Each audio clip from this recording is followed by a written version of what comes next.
Bueno, aquí tenemos eh,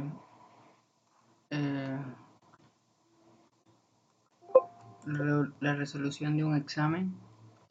En la primera parte consta de una parte teórica.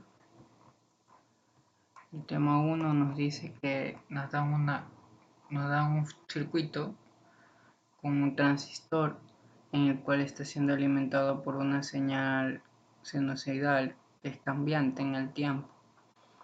Entonces nos piden determinar la forma de onda que tiene V sub 0. Primeramente, cuando vemos este tipo de configuración, es que el transistor podría estar trabajando en dos zonas, una de corte y otra de saturación. No podría estar trabajando en zona lineal como amplificador como tal, porque no consta de resistencias que le ayuden a tener un arreglo de tal forma que la corriente del colector, que es la que viene por aquí, sea igual a beta veces la corriente de la base. Como no hay resistencias que permitan que regulen esa relación entre las corrientes, es muy probable que esta configuración sea para un transistor que va a estar en corte y en saturación. Por lo cual analizamos para semiciclos de este fuente BI. Un semiciclo positivo, podríamos decir que el transistor le pasa la máxima corriente en el colector, por lo tanto es como que fuera un interruptor cerrado, entonces deja pasar toda la onda prácticamente. Pero como aquí hay un diodo, entonces si hay una pérdida. Entonces aquí podemos ver BI y aquí está el diodo, BI menos voltaje base emisor, que es el voltaje del diodo, sería BI menos 0.7. Por eso que podemos apreciar que en la mayoría de estas gráficas solo llegan un pico hasta 4.3. Eh, si nos damos cuenta, para el semiciclo positivo, él dejaría pasar toda la onda en forma senoidal, solo que ahora pareciera como que si yo la onda le hubiese bajado 0.7 unidades, por eso está en 4.3. Normalmente el seno vendría, la del senoidal BI vendría por acá, un voltaje pico de 5 voltios. Para el semiciclo negativo, en cambio, esto se polariza negativamente y la base también. ¿Qué quiere decir que polarizamos negativamente? Podríamos decir que la corriente, en vez de entrar en la base, está saliendo. En este sentido, si las corrientes salen, no está polarizado de tal forma de que las corrientes sean entrantes. Si las corrientes entran, la corriente emisor sale y el transistor trabaja de una forma trabaja en su zona activa. Pero como es un tipo NPN y las corrientes van en un sentido contrario, la polarización es negativa en la base, esto nos haría que este transistor esté en corte. Entonces por eso sería esta configuración. Si está en corte no hay corriente por la carga, entonces no hay caída de tensión en la carga y el voltaje es cero. Cabe recalcar que aquí aún podría haber voltaje colector y emisor, pero como nos piden la gráfica de V sub 0, quiere decir que V sub 0 es la caída sobre esta resistencia y la caída en esa resistencia es cero porque no hay corriente. Para el otro, entonces la correcta sería la literal A, porque para un semiciclo negativo es 0 y para el resto es positivo, es hasta 4.3. Si nos dan otro teórico donde nos hablan otro circuito, esta vez tiene un Zener y tiene un BDI, otra fuente alterna. En este caso el BDI no es tan importante porque al polarizar esto, este lo que hace es cargarse y poner un voltaje fijo aquí. Entonces el voltaje que tenga este voltaje de Zener va a ser el mismo voltaje de salida en la carga porque están en paralelo prácticamente. Entonces si se polariza positivamente, entonces la corriente fluiría por aquí, sería más menos, entonces sería polarizado directamente y sería voltaje de Zener igual a V sub 0. De estas opciones podrían ser casi cualquiera, pero el detalle es que ese BI llega hasta 15, o sea, debería ser una forma de seno hasta acá, hasta más abajo también aquí. Pero como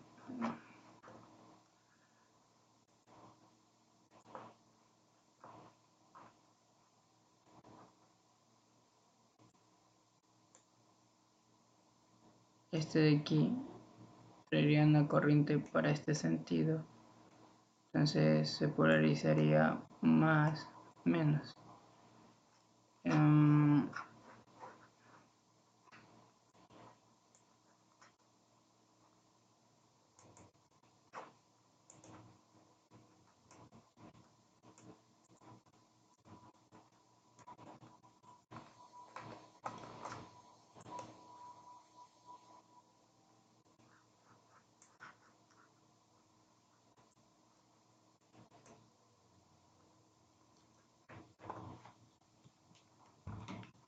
Entonces tendríamos que, si viene con ciclo negativo, este se polarizaría de una forma diferente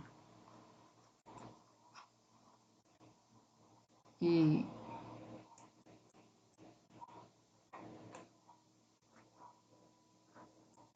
se polariza de una forma diferente. Entonces significa que aquí llega un más y aquí un menos.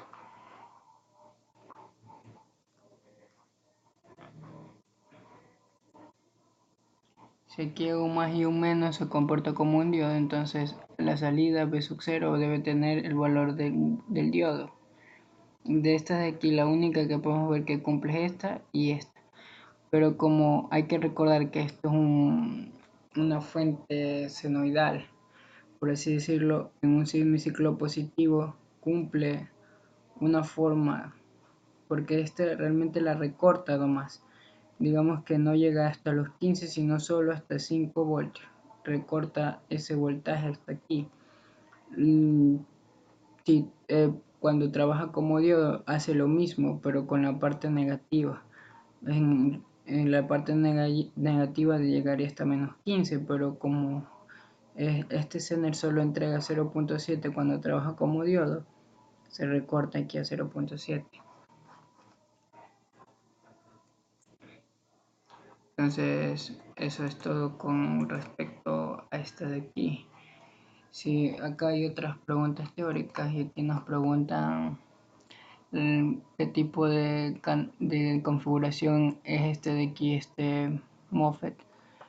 Entonces aquí podemos ver que como el diodo está entrando, esta parte es negativa, más o menos, si consideramos una polarización, una corriente ficticia, por así decirlo. Tendríamos que este terminal que apunta al diodo aquí es el que normalmente se polariza negativamente. Le podríamos decir que es canal N. Entonces si es canal N, se supone que este es el canal y solo podría ser esta opción, porque las demás serían opciones más para transistores. Este sería como un transistor y no es así. Realmente estos dos podrían haber sido, pero este es para canal P y este es para canal N. Acá nos piden sacar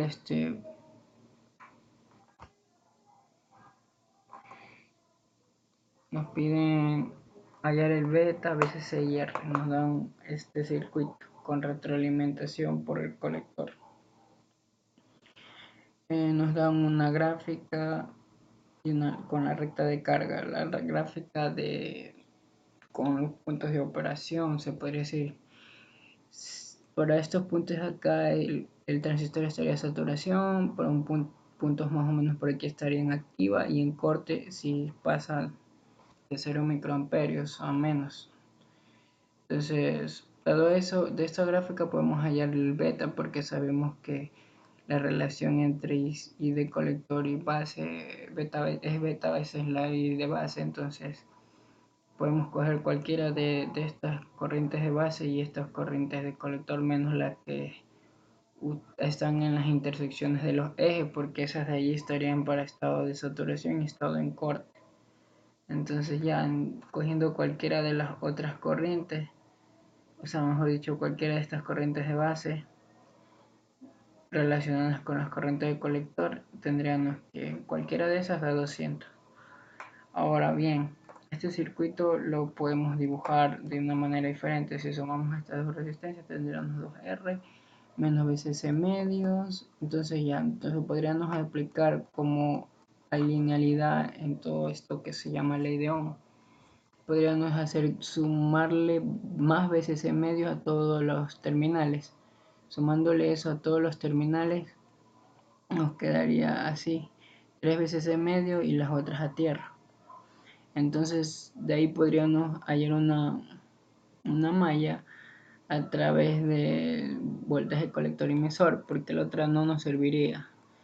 Si iríamos de base a emisor, una malla entre base y emisor no nos sirve porque tendríamos de incógnita la corriente de base.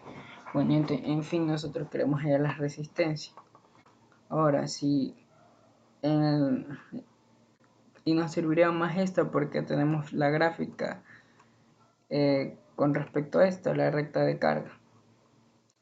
Entonces usamos de colector a emisor. Aquí podemos hacer una malla y nos queda esta ecuación, donde de esta ecuación, si la corriente emisor es 0, estaría en corte, y el voltaje de colector emisor colector vendría a ser, aquí es emisor colector, vendría a ser igual al voltaje de la fuente. El voltaje de la fuente es 3 veces C medios.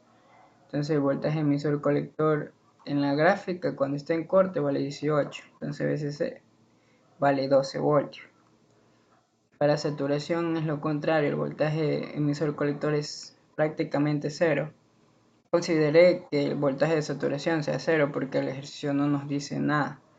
Entonces la I de emisor es prácticamente igual a la I de colector. Y en este caso, en la gráfica vemos que cuando el voltaje emisor colector vale 0, la corriente del colector vale 6 miliamperios. Entonces, corriente de colector 6 miliamperios, y de ahí ya tenemos todo. Entonces, y de emisor y de colector, y ya podemos hallar podríamos hallar como la I de colector es igual que la I de emisor, ya tendríamos todo y podríamos hallar las resistencias. Entonces, despejando R, podríamos hallar como la I de emisor es igual que la I de colector, vale 6 miliamperios y nos queda 1 kilo. La respuesta a esto era 1 kilo ohmio, BCC 12 y un beta de 200. Esa era la respuesta a esto.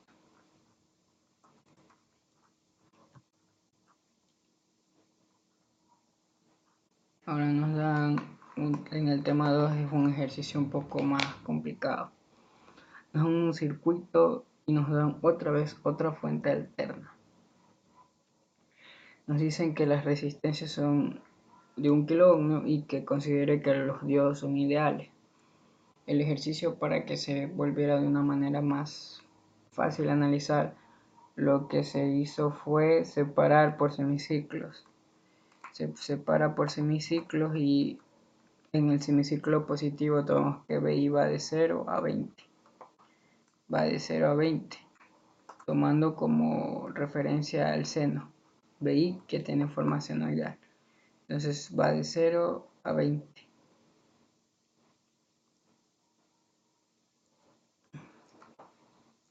Porque si te das cuenta, podríamos decir que va de 0 a 20 o de 20 a 0 y es prácticamente lo mismo.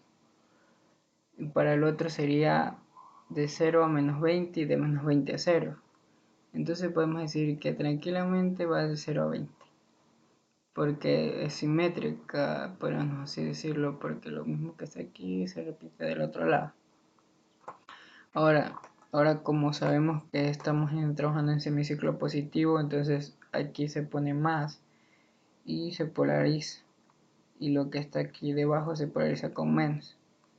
Entonces si se polariza con menos, el otro lado se polariza con más. Al polarizarse con más, este trabaja como un Zener, este trabaja como un diodo y este trabaja como un diodo abierto. un diodo abierto, entonces como está polarizado más en este lado del terminal, se abre. Se abre el diodo porque está polarizado menos más, debería ser más menos.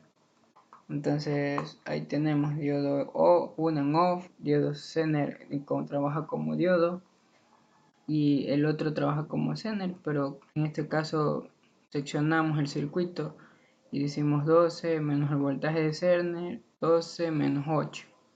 En este caso es 4, por eso es VI más 4. Acá podemos usar este Thevenin. B de X sería este punto de aquí. Y ahí podríamos hallar B de Thevenin y las resistencias de Thevenin, que sería R1 en paralelo con R3. Y de ahí podemos hallar B sub 0 usando leyes de Kirchhoff.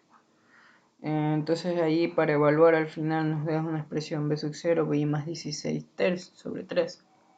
Y evaluamos los valores de BI de 0 a 20. Vemos que B sub 0 va de 5.33 hasta 12 voltios. Entonces de 5.33 hasta 12 voltios. Este es para el semiciclo positivo. Y para el semiciclo negativo vendríamos de BI de menos 20 a 0. Entonces el Zener 2 se pone como Zener, ya no como diodo. El diodo 1, que antes estaba abierto, ahora está en corto porque está funcionando y consideramos que es ideal. El B de Zener 1 se trabaja como diodo también, entonces el voltaje va a decaer sobre el 0.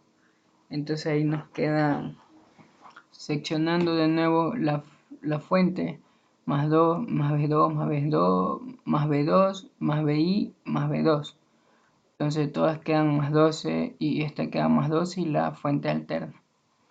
Ahí podemos hacer algo para poder simplificar, como ya sabemos de la linealidad, podemos restarle menos 12 a todas, o mejor dicho menos B2. Entonces restando eso solo me queda aquí una tierra, aquí me queda BI y acá me queda un menos B2. Ahí se vuelve más sencillo porque estos dos estarían en paralelo, porque estas están a tierra, entonces estarían en paralelo y podemos reemplazar esto por otra resistencia. Y ahí tendríamos que hacer un solo Thevenin. Si trabajábamos tal y como está, tendríamos que haber hecho 2 Thevenin para poder llegar a la respuesta de B sub 0. En este caso necesitamos un solo Thevenin porque hicimos dos fuentes 0 voltios. Están a 0 voltios para decir que están en paralelo.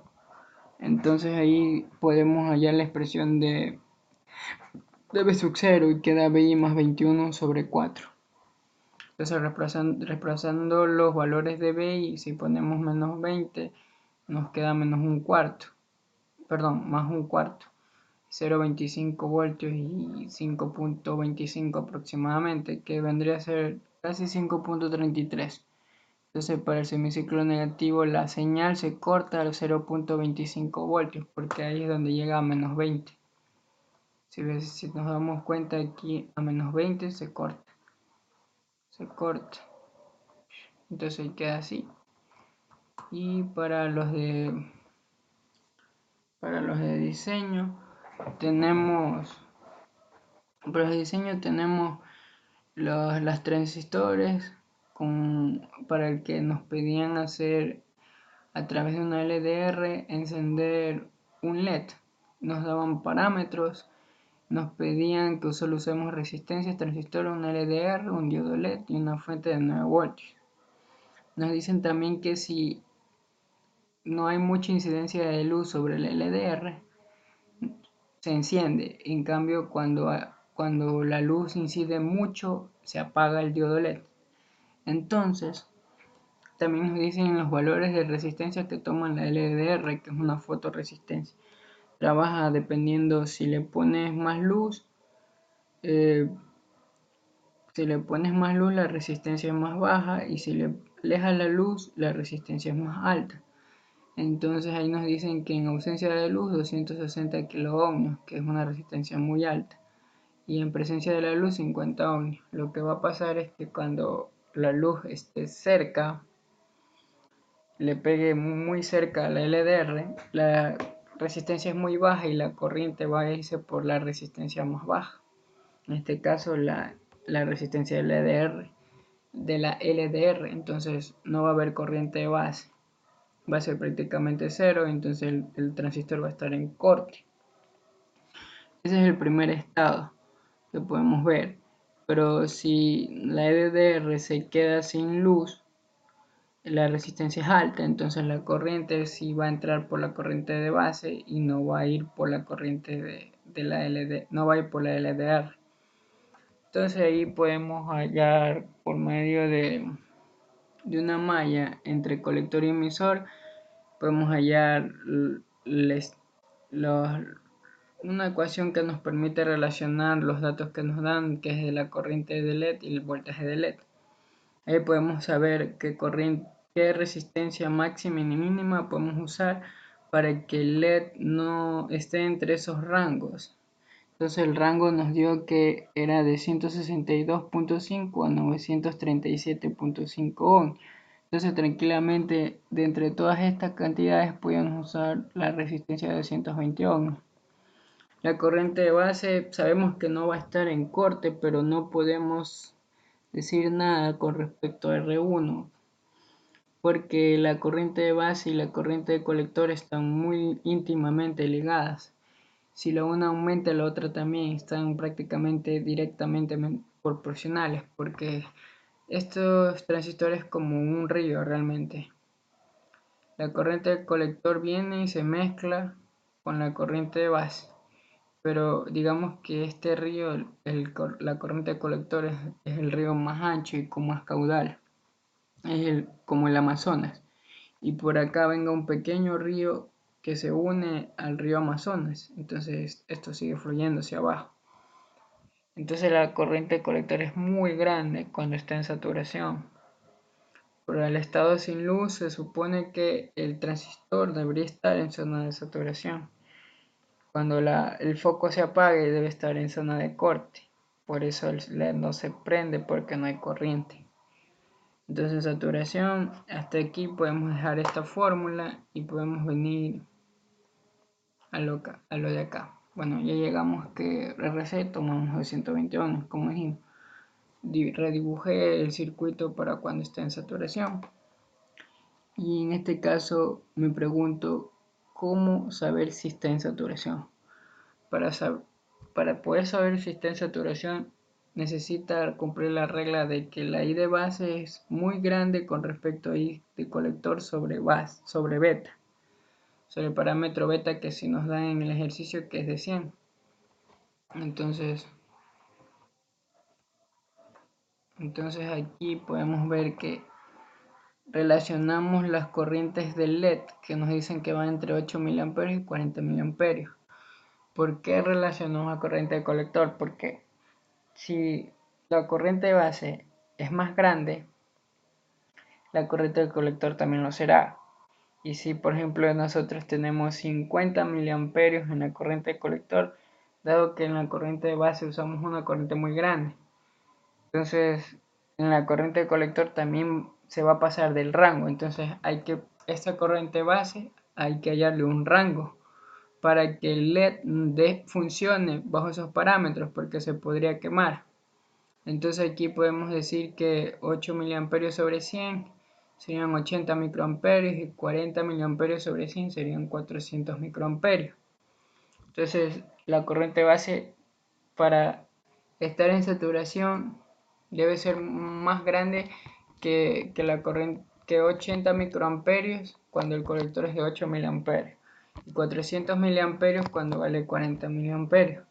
Pero note que no podemos aumentar la corriente base, porque si aumentamos la corriente base, la del colector también lo hará.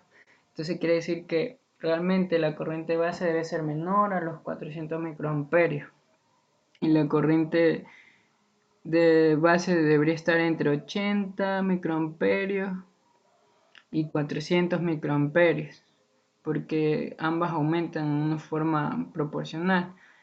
Entonces podemos decir que corriente base puede tomar 100 microamperios, pero en este caso lo vamos a delimitar con R1. Entonces si aquí vamos a usar estos dos valores, de 80 microamperios y de 400 microamperios. Entonces aquí podemos ver que R1 por 80 microamperios tengo 103.75 kiloohmios y para 400 microamperios tengo 200.75. Entonces R1 está en un rango entre 20.75 y 103.75 kiloohmios. Entonces tranquilamente podemos tomar una de 24.5 kiloohmios.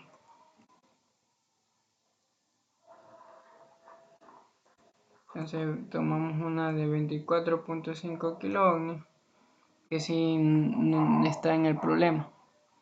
Para el tema 4 nos pedían hacer el diseño de un JFET. Nos decían que el punto de operación estaba a la mitad de la recta de carga de salida y de la mitad de la curva de transconductancia. Entonces, ¿cómo asociamos esto? Primeramente nos piden dibujar el diagrama del circuito propuesto. Nos dicen que use polarización de tensión para alimentar el JFET. Entonces, para alimentar el JFET tenemos que usar un divisor de tensión, que es el que está aquí, una resistencia de carga y la red del surtidor. Después nos daremos cuenta por qué es necesaria esta red del surtidor. Primero tenemos la gráfica, nos dicen que la corriente ID de SS es 8 mA, que es la máxima. Se ven en ambas gráficas 8 mA. El voltaje GDS de off o de encendido es en -5, que está aquí en la recta de transconductancia. Nos dice que está a la mitad, entonces el BGS de operación va a ser de -2.5 y la IDS de operación de 4 mA. Lo mismo para la recta de carga. Si nos dicen que esta recta relaciona la recta de carga salida, podemos decir que en corte está a 12 voltios porque el drenador surtidor, porque la corriente a través del JFET serían 0. Y si son 0, el voltaje drenador surtidor es el mismo que el de la fuente, entonces 12 voltios. Y 8 miliamperios que ya nos dan, que de por sí esta es la corriente máxima que puede tener el JFET en el drenador surtidor. Entonces aquí formamos una recta de carga. Como nos dicen que debe estar en la mitad, entonces aquí también la mitad de 12 sería 6 y la mitad de 8 sería 4. Entonces el voltaje drenador surtidor de operación es 6 voltios. Entonces, si nos dicen que el voltaje GS de operación es -2.5 y el IDS de operación es 4 mA, bueno, el dato de BGS de operación podemos hallar el BDS de codo. El BDS de codo sería el valor absoluto del BGS de off, que es el voltaje de pinch off. Entonces sería el valor absoluto de esto menos el valor absoluto del voltaje GS de operación. Serían 2.5 voltios. Entonces en este punto aquí está el BDS de codo. Si es menor a ese valor, el BDS de operación, si este 6 voltios estuviera, mejor dicho, sería 1.5, el BDS de operación, entonces quería decir que esto está en saturación.